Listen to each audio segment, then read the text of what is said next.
बिस्मिल्लाहिर्रहमानिर्रहीम। अस्सलाम वालेकुम फ्रेंड्स, इवोमिन एवोल्यूशन चैनल पे सुफियान नई वीडियो नए टॉपिक के साथ हाज़िर है। फ्रेंड्स, आज की जो वीडियो है J1 J2 USA non immigrant visa के हवाले से है कि इस वीज़ा की क्या टर्म्स एंड कंडीशन है, इसको कौन लोग जो है वो अप्लाई कर सकते हैं, क्या एलिजिबिलिटी इसका क्राइटेरिया है, क्या क्या प्रोग्राम्स हैं जिनके अंदर ये पार्टिसिपेट करके आप जो है यूएसए जो है टेम्परेरी तौर पे वहाँ पे जा सकते हैं और अपनी फैमिली को वहाँ पे लेके जाके जो है सेटल जो है वो कर सकते हैं। इस वाले से पूरी तफसील जो है आज की वीडियो में आपको जो है बताई जाएगी। सबसे पहले बात कर लेते हैं J1 वीज़ा के हवाले से। जब J1 वीज़ा के हवाले से आपकी पूरी अच्छे तरीके से अंडरस्टैंडिंग हो जाएगी तो डेफिनेटली फिर J2 वीज़ा को समझना जो है आपके लिए बहुत आसान जो है वो होगा। सबसे पहले बात कर लेते हैं J1 वीज़ा के हवाले से कि जो J1 वीज़ा है इसके के लिए क्या क्राइटेरिया रखा गया है और इस प्रोग्राम की क्या लॉजिक है, इसका क्या बैकग्राउंड है। वीडियो में आगे बढ़ने से पहले मैं आपको बताता चलूँ यूएसए का विजिट वीज़ा, मेडिकल वीज़ा, इसके अलावा अगर आपका ग्रीन कार्ड यूएसए का पाकिस्तान में गुम हो चुका है उसकी फाइल प्रिपरेशन सर्विसेज अगर आप हमसे लेना चाहते हैं, इसके अलावा ह्यूमैनिटेरियन पेरोल वीज़ा यूएसए का अगर आप हमसे अप्लाई करवाना चाहते हैं उस वाले से भी आप हमसे सर्विस जो है प्रोफेशनल तरीके से ले सकते हैं। इसके अलावा J1 J2 वीज़ा पे भी जो है अगर आप फाइल प्रिपरेशन सर्विसेज जो है हमसे लेना चाहते हैं, आपके पास सर्टिफिकेट ऑफ एलिजिबिलिटी रिसीव हो चुका है तो आप इस वीज़ा के हवाले से भी आप हमसे पेड सर्विस लेके प्रोफेशनल फाइल जो है तैयार जो है वो करवा सकते हैं। सबसे पहले बात कर लेते हैं J1 वीज़ा के हवाले से कि जो J1 वीज़ा है ये बेसिकली यूएस स्टेट डिपार्टमेंट का एक प्रोग्राम है जिसमें कल्चरल, एजुकेशनल और रिसर्च बेस्ड जो डिफरेंट एक्सपीरियंसेस हैं और बाकी ममालिक के साथ जो है वो यूएस जो है वो शेयर करता है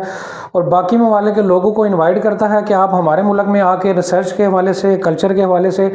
एजुकेशन के हवाले से जो है या ट्रेनिंग के हवाले से आप हमारे मुल्क में आके जो है अपना जो एक्सपीरियंस जो है वो शेयर करें। तो इस वाले से जो प्रोग्राम है यूनाइटेड स्टेट्स का जो स्टेट डिपार्टमेंट है उसको जो है ये लुक आफ्टर जो है उसके अंडर जो है ये आता है। इसमें स्टूडेंट जो है वो भी पार्टिसिपेट कर सकते हैं, टीचर जो है पार्टिसिपेट कर सकते हैं, साइंटिस्ट इसमें पार्टिसिपेट कर सकते हैं। इसके अलावा जो है ऐसे जो लोग जो प्रोफेसर्स हैं, इंजीनियर्स हैं वो भी इसमें पार्टिसिपेट जो है वो कर सकते हैं। रिसर्च करने वाले लोग जो है इसमें पार्टिसिपेट कर सकते हैं, स्कॉलर जो है इसमें पार्टिसिपेट जो है कर सकते हैं। तो ये जितने भी अफराद जिनका मैंने नाम लिया है, अगर आपका भी इस फील्ड से ताल्लुक़ है तो आप भी इस यूनाइटेड स्टेट का जो रिसर्च प्रोग्राम है, जो कल्चरल प्रोग्राम है, इसके तहत जो है अपनी जॉब ऑफ़र जो है वहाँ से लेके तो आप एलिजिबिलिटी सर्टिफिकेट लेके तो ये वीज़ा अप्लाई जो है वो कर सकते हैं। इस वीज़ा की बात कर लेते हैं कि इस वीज़ा को अप्लाई करने के लिए जो है क्या क्या डॉक्यूमेंटेशन जो है वो चाहिए होती है। डेफिनेटली आप जिस भी रिसर्च प्रोग्राम में जा रहे हैं आपको सर्टिफिकेट ऑफ एलिजिबिलिटी देने से पहले जो है आपसे सारी डॉक्यूमेंटेशन ली जाएगी। मिसाल के तौर पर अगर आप साइंटिस्ट हैं तो आपको जो है अगर एज ए साइंटिस्ट वहाँ पे आप किसी कल्चरल, एजुकेशनल या ट्रेनिंग के प्रोग्राम में या किसी टेक के प्रोग्राम पे वहाँ पे जो है जाना चाह रहे हैं तो आपने जो है ये इस्टेब्लिश करना होगा कि आप एज ए साइंटिस्ट जो है आपके पास सारे ये प्रूफ मौजूद हैं और आप उसके लिए एलिजिबल हैं। यूएस स्टेट जो इदारा है, यूएस स्टेट डिपार्टमेंट का जो इदारा है जो ये प्रोग्राम लुक आफ्टर करता है, वो आपके सारे डॉक्यूमेंटेशन को जो है ऑब्जर्व करेगा, व्यू करेगा और देखेगा कि आप वाकई ही इस एलिजिबिलिटी क्राइटेरिया को पूरा कर रहे हैं या नहीं। अगर आप इस एलिजिबिलिटी क्राइटेरिया को पूरा कर रहे हैं तो आपको सर्टिफिकेट ऑफ एलिजिबिलिटी जो है दे दिया जाएगा, जिसको सादा अल्फाज में आप जॉब ऑफ़र कह सकते हैं। जब आपको वो मिल जाएगी तो आप एक लिमिटेड टाइम के लिए टेम्परेरी तौर पर एक नॉन इमिग्रेंट वीज़ा पे जो है यूएसए जो है वो जा सकते हैं। इस वीज़ा की ड्यूरेशन की जो है वो बात कर लेते हैं। इस वीज़ा का जो ड्यूरेशन है उसमें जो है आपको जितने अरसे का वो प्रोग्राम होगा, जिस अरसे के लिए आपको जो है वो नॉमिनेट की जो है वो किया गया है, जितना अरसा भी वो प्रोग्राम चलेगा उतनी देर तक आप यूएसए रह सकते हैं, उतनी देर का आपको ये वीज़ा मिलेगा। अब बात कर लेते हैं कि इस वीज़ा को अप्लाई करने के लिए जो है इसकी वीज़ा फ़ीस जो है वो कितनी है। इसकी जो वीज़ा फ़ीस है वो $50 से जो है वो स्टार्ट होती है और ये प्रोग्राम पे वेरी करेगी कि आप किसी कल्चरल प्रोग्राम पे वहाँ पे जा रहे हैं,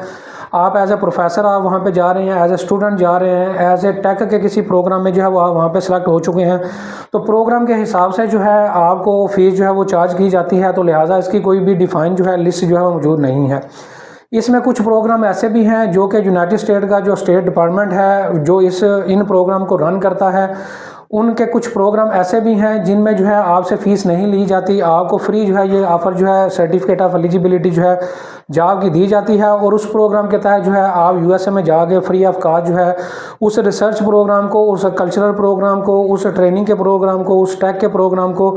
या ट्रेनिंग के हवाले से कोई अगर आपका प्रोग्राम है आप उसको जो है वो फॉलो करते हुए वहाँ पे जाके ये प्रोग्राम जो है अटेंड कर सकते हैं। और लिमिटेड टाइम ड्यूरेशन के लिए वहाँ पे जो है वो रह सकते हैं। इसमें कुछ प्रोग्राम में जो है इसका जो ड्यूरेशन है वो 6 माह होता है,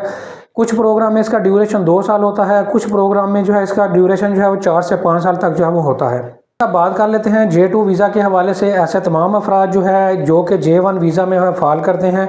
और उनको जॉब ऑफ़र जो है वो मिल चुकी है, सर्टिफिकेट ऑफ एलिजिबिलिटी मिल चुका है और उनको USA का वीज़ा ग्रांट हो चुका है। अब जो है वो अपनी फैमिली से मुराद जो है उनकी स्पाउस होगा, वो उसको साथ जो है वो लेके जा सकते हैं। और इसके साथ साथ ऐसे तमाम बच्चे जिनकी उम्र 21 साल से कम है और वो अनमैरिड हैं, उनको भी साथ जो है आप इस प्रोग्राम के तहत जो है लेके जा सकते हैं। आपका जो बच्चा है जिसकी उम्र 21 साल से कम है और आपकी स्पाउस जो है जो कि आपके साथ जो है वो जा रही है, वो J2 वीज़ा कहलाएगा। वो J2 वीज़ा पे वहाँ पे जो है आपके साथ जो है वो जा सकेंगे। तो लिहाजा आज की वीडियो में पूरी डिटेल जो है J1 वीज़ा के हवाले से, J2 वीज़ा के हवाले से मैंने पूरा आपको ब्रीफ किया है, ए से लेके जेड तक।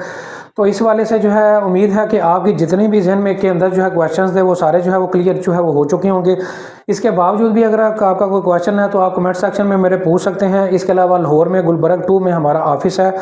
ऑफिस भी आप विज़िट कर सकते हैं। व्हाट्सअप नंबर मौजूद है, व्हाट्सअप के ज़रिए भी आप रब्ता करके एक प्रोफेशनल सर्विस ले सकते हैं। उम्मीद करता हूँ वीडियो आपको पसंद आई होगी। वीडियो को लाइक करें, वीडियो को शेयर करें, चैनल को सब्सक्राइब करें। Thank you very much.